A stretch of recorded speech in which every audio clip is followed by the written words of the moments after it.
You're listening to the Public Health Entrepreneurs Podcast with your host, Dr. Charlotte Huntley. Greetings, everyone, and thank you for joining me on this episode. On this podcast, we explore all topics of interest that are found at this intersection of public health and entrepreneurship. My name is Dr. Charlotte Huntley, and I'm really excited that you've decided to join me for this episode. I am a public health entrepreneur, and I have a whole lot of experience. Well over 25 years, actually. We've been trying to add up the numbers here lately. My experience falls in both healthcare and public health, and I've supported many entrepreneurs along the way. I've also been podcasting since 2017. So that's a long time ago. The beginning of that podcasting journey for me, I had to explain to people what a podcast was. And now it is pretty common. I think everyone probably knows of someone who has a podcast. It's pretty common these days. On this episode today, we are going to talk about attracting your ideal clients to you through using a newsletter or blog. And you may actually think that that's a little dated and not even popular or the way to go anymore. But I don't think that that is true. I think these are both two very good options that should be considered depending on where you are, your capacity for conducting this type of work. I'm going to share with you a few simple tips, and these tips are for really establishing thought leadership by having a newsletter or blog and attracting clients to you. You may think of these as tips or maybe benefits of doing so, but just some things I'd like for you to think about or consider. And then, I have a little bonus one probably at the end. I'll try to keep it to my notes, but I get so excited about these topics and I think of extra things as I start going through it. But the first thing that I would like to share with you. Now, before I dive into this, on the previous episode, I talked all about how to accomplish this, attract clients your way by being a really good podcast guest. So if you did not listen to that episode, make sure that you do check it out. It's episode 30. It's the one right before this one. But on this one, I'm going to talk about how you can attract clients your way by establishing your thought leadership using a blog or newsletter. So make sure, mostly about newsletter, but make sure that your newsletter. So the newsletter, if you think of it as an old school magazine, if you had a physical magazine in your hand, that would be the newsletter. Each page or each article, as you flip the pages, are articles within that newsletter or that magazine. So a newsletter is sort of like the magazine. It is the name, the title. So my newsletter would be the title of the newsletter. And then each article would have a different topic or title. So if your newsletter is on the topic of, say, cooking, then the articles within your newsletter are going to be related to cooking. Maybe cooking utensils or pots and pans or recipes or things like that. Okay. So just make sure that your newsletter is a relevant topic aligned with the problem you solve through your business and is a good fit for you to showcase your expertise to attract the kind of people who might also be interested in the same topic. In other words, the topics of your newsletter should answer the questions that your ideal clients are walking around thinking about. You might find hints of what to consider by thinking about the questions that most people ask of you. Okay.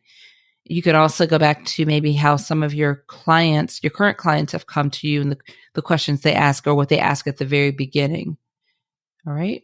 Okay. So the next thing that I want you to think about is focus on giving value through your newsletter articles, keeping them informative, succinct, and easy to read. So sometimes people talk about a shorter article versus a long article. I think that's your preference. You can do a mixture. Sometimes the longer ones tend to be more resourceful, but so can those shorter ones. That's really a personal preference. But the main thing, regardless if they're long articles or short articles, you want them to be informative, succinct, so organized and well written, and easy to read. People are busy and we don't have to fight against this all the distractions. So you just want them to be able to scan through or flow through. All right. So these types of articles are also easily and quickly shared. which helps you establishing your authority. Because if when someone reads it, you've done this, right? You read something and it sounds good. You think, I've got to share this with somebody. Or I'm going to save it, or it becomes a reference for you.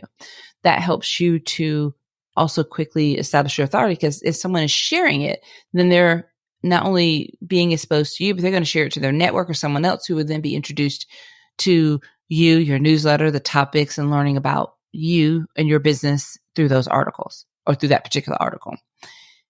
I would just add, here's one of my little bonus tips to add in here, but you want to make sure that it's an easy to share platform. All right. So in a minute, I'm going to share my recommendation for this, but you want to make sure that your newsletter is on an easy to share platform. So when someone finds your article and they like it, it's easy for them to share it to someone else. So here's another thing for you to consider. And this is similar to what I talked about in terms of podcast guests, but you want to share stories and examples of your experience in a way that demonstrates your level of knowledge and authority on a topic, while also demonstrating your passion for the topic as well, or your connection to the topic as well. So in the previous episode of when I talked about podcasting, I used the example of diabetes. So I'm not going to use that here, because I want you to think about your newsletter and the topic of your newsletter, the articles, and think about the work that you do. And also, like I mentioned earlier, if you can find those topics or focus on those topics that your ideal clients are walking around thinking about, then your articles are always going to land with someone that goes, oh my gosh, I was looking for this. I've been thinking about this. So you want to be able to make sure that whatever stories or examples or experiences that you want to share, you want them to demonstrate your level of authority on that topic, but you also want it to demonstrate your personal touch, your connection to this topic as well. So this will be a good place if you choose to be more vulnerable, if you have a personal experience or story that you're willing to share, whatever it is that can help you demonstrate your connection to this topic. This is a good thing to include in your articles through the stories that you tell in the articles. Okay. Also, I want you to make sure that the reader knows about the problem that you solve. Sometimes we leave that out. You'd be surprised how often and how easy it is to leave that out. But you want to make sure that that reader knows the problem you solve and how to work with you.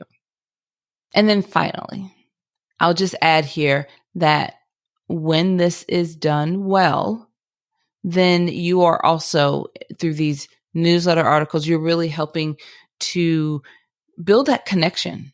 They get to know you, like you, and trust you, build at least that start to building trust.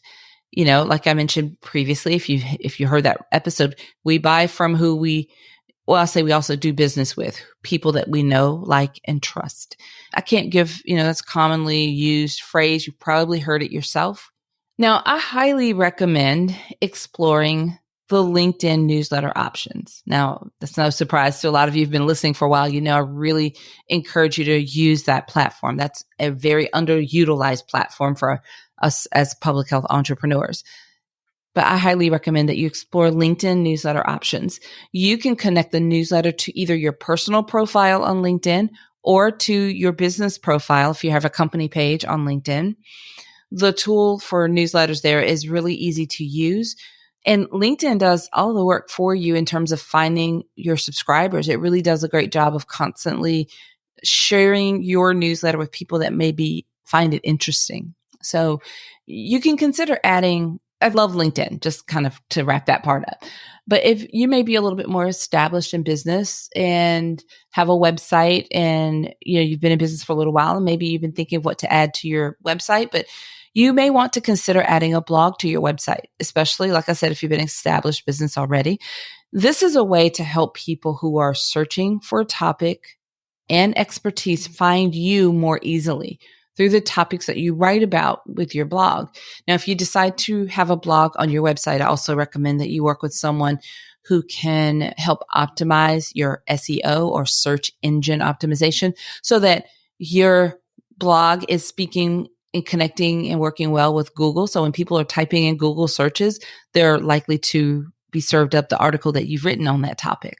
So that's, a few extra steps there, but it could be very good addition to your blog in terms of helping those clients find you, because often they are searching for the topics or those pain points, and then they can be served your article and discover you that way. So that's something to think about. I love both of those options, and I think that they could be a great addition for you in terms of helping you to attract clients.